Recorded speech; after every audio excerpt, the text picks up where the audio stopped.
चीनी राष्ट्रपति Xi Jinping और चीनी कम्युनिस्ट पार्टी की हांगकांग में दिलचस्पी और उस पर कब्जा करने की मंशा डिकोड हुई है। इसका एक कारण ये भी है कि जिनपिंग और उनके पार्टी के नेताओं की बड़ी संपत्ति हांगकांग में है। न्यूयॉर्क टाइम्स की एक पड़ताल में इस बात का खुलासा हुआ है कि न केवल नेता बल्कि उनके रिश्तेदारों ने हांगकांग में बड़ी संपत्ति बनाई है।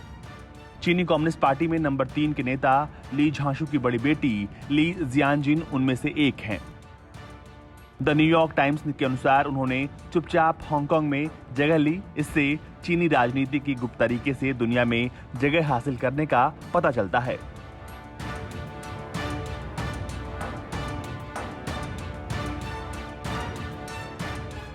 रिपोर्ट में बताया गया है कि चीन के शीर्ष नेताओं ने संयुक्त रूप से खुद को हांगकांग की जीवन शैली से जोड़ा है।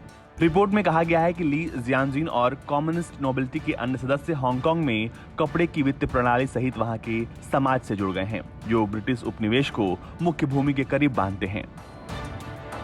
गठजोड़ का निर्माण करके वो अपने पैसे हांगकांग की अचल संपत्ति में डालकर चीन के शीर्ष नेताओं ने शहर के भाग्य को खुद से जोड़ लिया है। जियानजिन ने चीनी प्रांतीय राजनीतिक सलाहकार समूहों में हांगकांग का प्रतिनिधित्व किया है। वो हांगकांग में स्थित एक राज्य के स्वामित्व वाले निवेश बैंक के अध्यक्ष हैं, जिन्होंने लंबे समय तक शीर्ष चीनी अधिकारियों के रिश्तेदारों के साथ कारोबार किया है।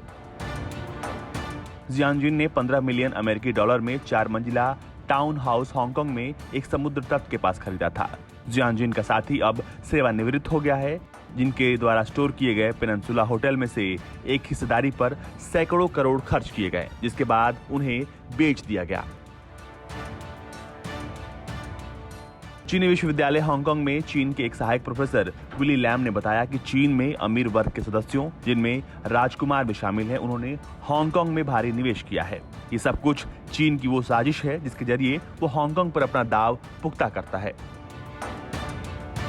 लेकिन चीन के नए राष्ट्रीय सुरक्षा कानून का जमकर विरोध हो रहा है,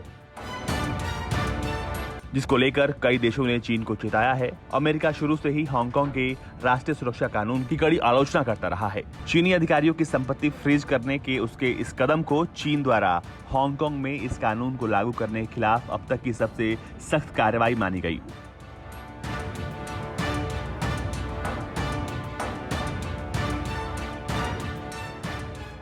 अब दोनों देशों के बीच हांगकांग को लेकर रिश्ते खासे बिगड़ चुके हैं।